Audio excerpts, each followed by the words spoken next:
Memphis soul, also known as Memphis sound, was the most prominent strain of Southern soul.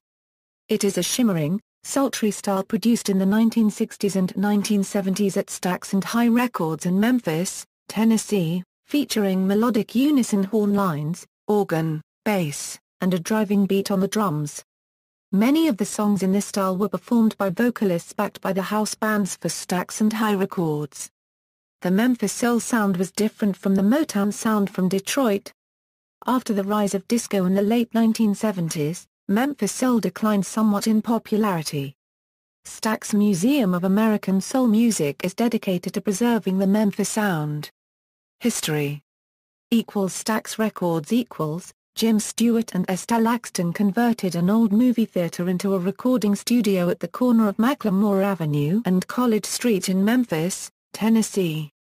Shortly after, former WDIA disc jockey Rufus Thomas and his daughter Carla recorded the label's first hit, "'Cause I Love You." Soon after, the Marquis, a local R&B group that included Estelle's son, recorded "Last Night." For the next 14 years, Stax Records launched the careers and recorded hits for the likes of Otis Redding, the Staple Singers, Luther Ingram, Johnny Taylor, Albert King, Eddie Floyd, Wilson Pickett, Booker T and the MGs, Sam and Dave and Isaac Hayes. Of the approximately 800 singles and 300 LPs recorded at Stax, there were 166 top 100 songs in the pop charts, and 265 top 100 hits in the R&B charts, 9 of them Grammy winners. Under the leadership of ALll, the label became one of the first to evolve into a multimedia company, producing spoken word recordings as well as the acclaimed What Stax documentary. Known to many as the Black Woodstock, What Stax also featured Richard Pryor. The documentary featured performances by Luther Ingram, Isaac Hayes, Rufus and Carla Thomas, the Barkays and the Staple Singers, as well as interviews on the 1965 Watts Revolt. Stax was one of the most successfully integrated companies in the county from top management and administration to its artists. Though founded by Jim Stewart and co-owned by Estelle Axton, ALll eventually joined the team, becoming co-owner of Stax Records in 1968. With 200-plus employees, Stax was one of the largest African-American-owned businesses in the United States during its time. Stax Rhythm section was the epitome of the label's integration. Composed of Booker T. Jones, Steve Cropper, Donald Duck Dunn and Al Jackson, Jr., Booker T and the MGs provided the instrumental backing for Rufus and Carla Thomas and Sam and Dave, as well as penning their own instrumental hit, Green Onions. Over the next 7 years, the group recorded independently, backed various Stax acts and pursued their own individual careers.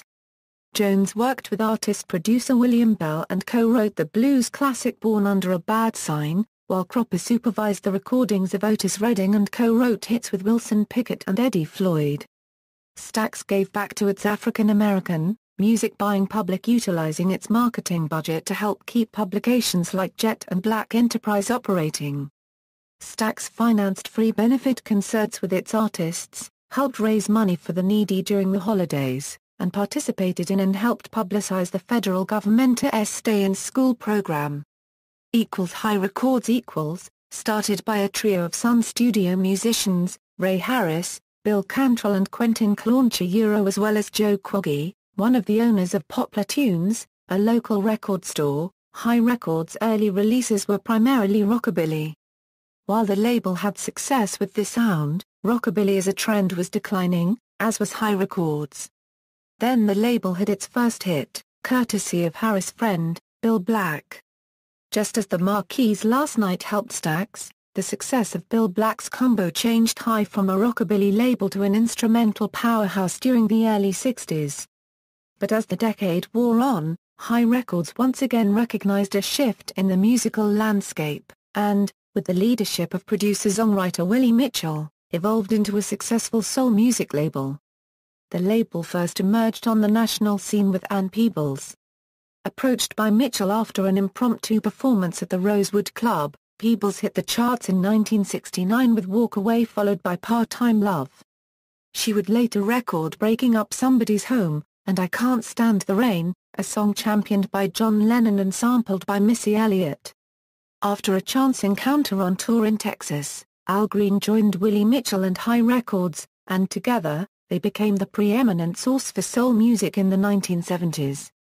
With hits such as Tired of Being Alone, Let's Stay Together, and Take Me to the River, Al Green established a permanent identity and a sound for High Records, based around a house band who became known as the High Rhythm Section. The Mitchell recruited unit consisted of the Hodges brothers, Charles, Leroy, and Mabon, also known as Teenie Hodges, along with drummer Howard Grimes. Drummer Al Jackson, Jr. also played on and co-wrote many hits for the label.